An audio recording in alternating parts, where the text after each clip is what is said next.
بسم اللہ الرحمن الرحیم۔ لائف لائٹ میں خوش آمدید۔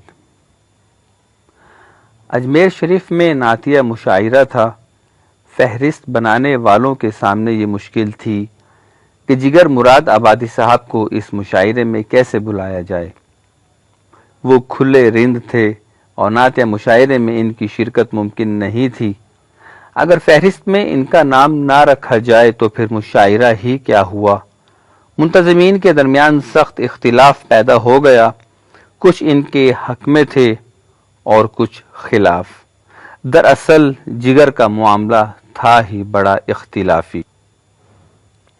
بڑے بڑے شیوخ اور عارف باللہ اس کی شراب نوشی کے باوجود ان سے محبت کرتے تھے، انہیں گناہ گار سمجھتے تھے، لیکن لائق اصلاح شریعت کے سختی سے پابند علماء حضرات بھی ان سے نفرت کرنے کے بجائے افسوس کرتے تھے کہ ہائے کیسا اچھا آدمی کس برائی کا شکار ہے۔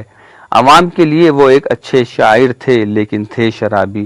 تمام رعایتوں کے باوجود علماء حضرات بھی اور شاید عوام بھی یہ اجازت نہیں دے سکتے تھے کہ وہ نعتیہ مشاعرے میں شریک ہوں۔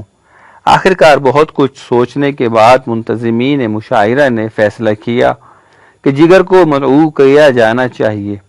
یہ اتنا جرأت مندانہ فیصلہ تھا کہ جگر کی عظمت کا اس سے بڑا اعتراف نہیں ہو سکتا تھا۔ جگر کو مدعو کیا گیا تو وہ سر سے پاؤں تک کانپ گئے۔ میں گناہ گار، رند، سیاہ کار، بدبخت اور نعتیہ مشاعرہ نہیں صاحب نہیں۔ اب منتظمین کے سامنے یہ مسئلہ تھا کہ جگر صاحب کو تیار کیسے کیا جائے۔ ان کی تو آنکھوں سے آنسو اور ہونٹوں سے انکار رواں تھا۔ نعتیہ شاعر حمید صدیقی نے انہیں آمادہ کرنا چاہا۔ ان کے مربی نواب علی حسن طاہر نے کوشش کی لیکن وہ کسی صورت تیار نہیں ہوتے تھے۔ بالآخر اصغر گونڈوی نے حکم دیا اور وہ چپ ہو گئے۔ سرہا نے بوتل رکھی تھی، اسے کہیں چھپا دیا۔ دوستوں سے کہہ دیا کہ کوئی ان کے سامنے شراب کا نام تک نہ لے۔ دل پر کوئی خنجر سی لکیر سی کھینچتا تھا۔ وہ بے ساختہ شراب کی طرف دوڑتے تھے مگر پھر رک جاتے تھے۔ لیکن مجھے نعت لکھنی ہے، اگر شراب کا ایک قطرہ بھی حلق سے اترا تو کس زبان سے اپنے آقا کی مداح لکھوں گا۔ یہ موقع ملا ہے تو مجھے اسے کھونا نہیں چاہیے۔ شاید یہ میری بخشش کا آغاز ہو، شاید اسی بہانے میری اصلاح ہو جائے، شاید مجھ پر اس کملی والے کا کرم ہو جائے، شاید خدا کو مجھ پر ترس آ جائے۔ ایک دن گزرا، 2 دن گزر گئے۔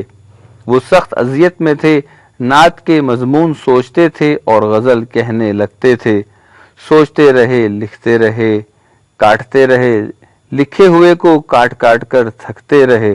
آخر ایک دن نعت کا مطلع ہو گیا، پھر ایک شعر ہوا، پھر تو جیسے بارش انوار ہو گئی۔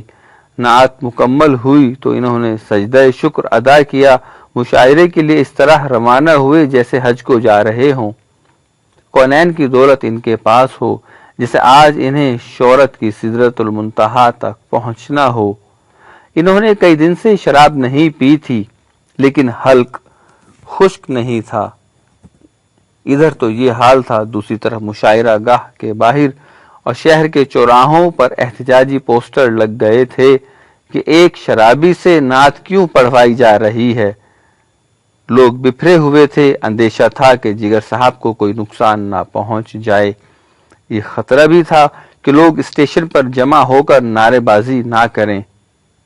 ان حالات کو دیکھتے ہوئے منتظمین نے جگر کی آمد کو خفیہ رکھا تھا۔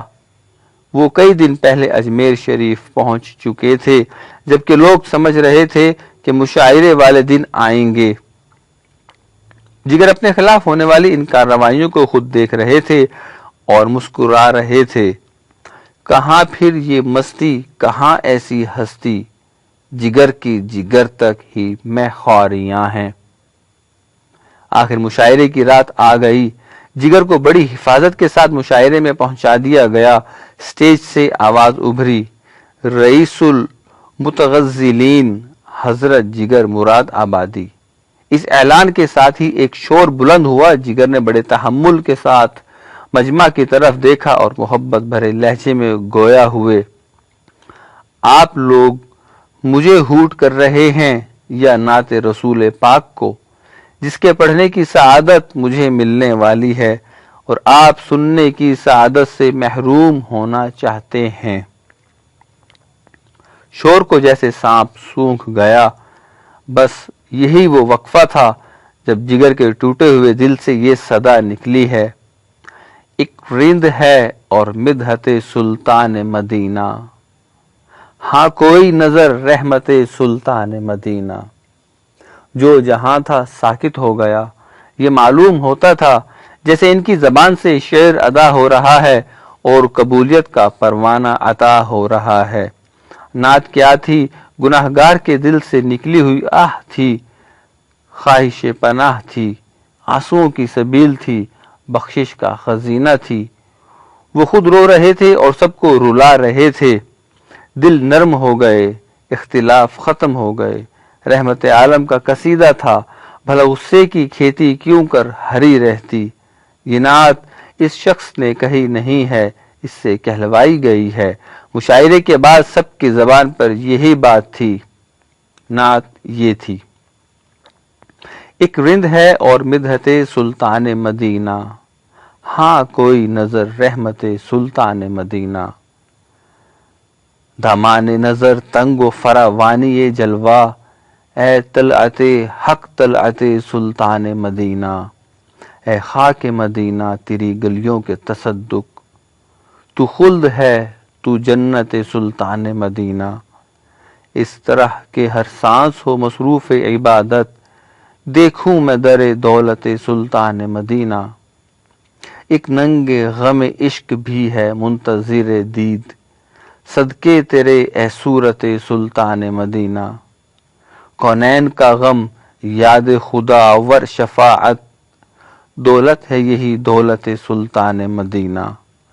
ظاہر میں غریب الغربا پھر بھی یہ عالم، شاہوں سے سوا ستوت سلطان مدینہ۔ اس امت عاصی سے نہ منہ پھیر خدایا، نازک ہے بہت غیرت سلطان مدینہ۔ کچھ ہم کو نہیں کام جگر اور کسی سے، کافی ہے بس ایک نسبت سلطان مدینہ۔ صلی اللہ علیہ وآلہ وسلم۔ ہم امید کرتے ہیں کہ آپ کو یہ ویڈیو پسند آئے گی۔